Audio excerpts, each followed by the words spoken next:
Hello, Dr. Vicki Peterson here. I wanted to talk to you today about some disturbing information that has come out regarding plastic.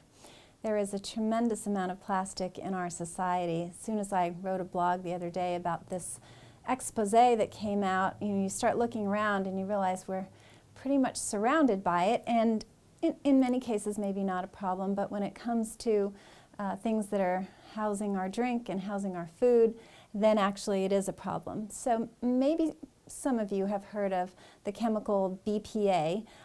It's one of the few chemicals actually in our society that has had a tremendous amount of research associated with it. What they found was that this chemical, in very small quantities, it wasn't really dose related, it was just a matter of was it present or not, was an endocrine disruptor. It mimics a hormone called estrogen, which you can think of primarily as the female hormone, but men have estrogen in their bodies as well. So while estrogen is very important when it's in excess and when it's being mimicked by a chemical, then other problems occur that are not very healthy. Things like breast cancer, prostate cancer, decreased fertility, increased aggressiveness, learning difficulties, impaired learning, early puberty, increased obesity, which we hear with obviously a lot of chemicals and toxins increasing our obesity level, decreasing our immune functions, our ability for our immune system to fight infection, brain damage, hyperactivity. So the list is pretty long associated with this chemical BPA and in general estrogen disruptors. So basically what got me thinking was that I do a lecture called Living Healthy in a Toxic World. And in this lecture, I bring up the fact that, well, what we know about BPA, and that since 2008, there have been alterations in our society for plastics that are BPA-free. And if you know anything about BPA, maybe you've seen these labels and said, oh, let me grab that one because that doesn't have the bad BPA in it. But every time I gave the lecture, there's just this little thought in my head, what do we know about the new plastic? The fact that it's BPA-free, great, but what are we going to find out about that one? So it's just kind of niggling thought that I perpetuated for me. And then just this past week, Mother Jones came out with an expose, and the author did a tremendous amount of research only to find out that the chemical that replaced BPA is just as toxic, if not worse, than BPA. So all my fears realized, unfortunately, but it kind of goes to a problem that we have in our society, which is that many of these studies that we hear about are industry funded. So it's the industry itself that is funding the money and funding the researchers to do the studies. And maybe you've heard about this problem in our pharmaceutical industry where drugs are deemed to be safe because the data that found that it wasn't safe got lost, and things were made to look better than they were. And this is nothing new. There's been a tremendous amount of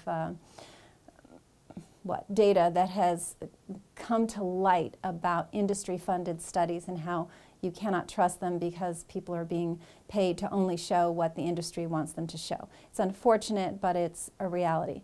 And it turns out with these plastics, it's the exact same thing.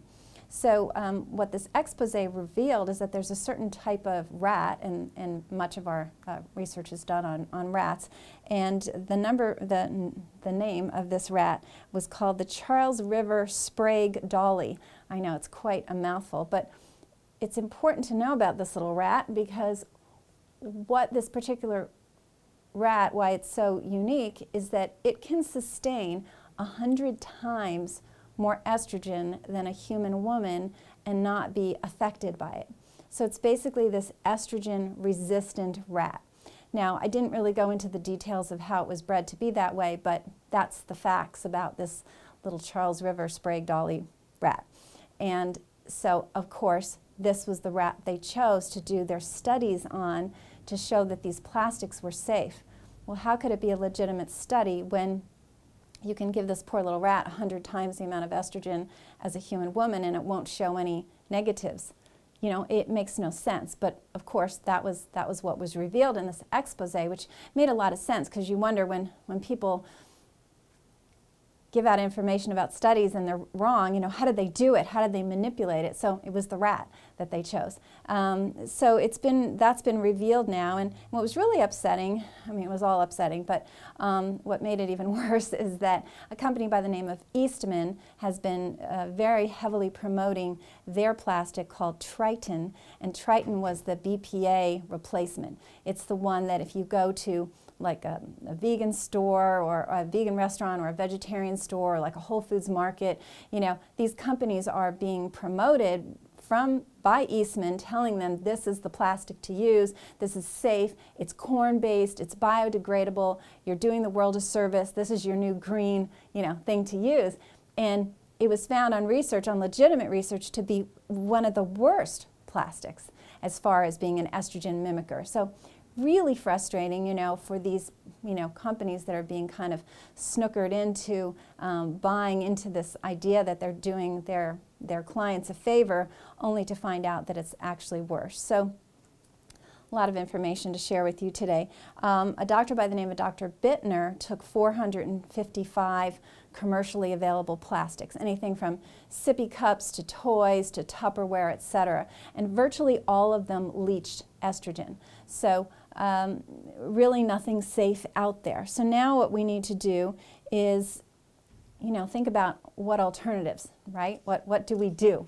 Not that this is good for anybody, but it's especially dangerous if you're of childbearing age, you're carrying a baby, you are a young child, so parents of young children have to be very, very acutely aware of this problem. So if you're planning to get pregnant, you're pregnant, this developing, fetus is growing, or you have an infant up into a young child, they are particularly susceptible to these dangers. We all are. It just is a little bit worse in these younger children. So very, very cautious about that. So then you think, oh, sippy cup, right? Every parent knows all about sippy cups. They kind of save your life so that things aren't flying all over the room. Well, good news is they now have glass slippy cups.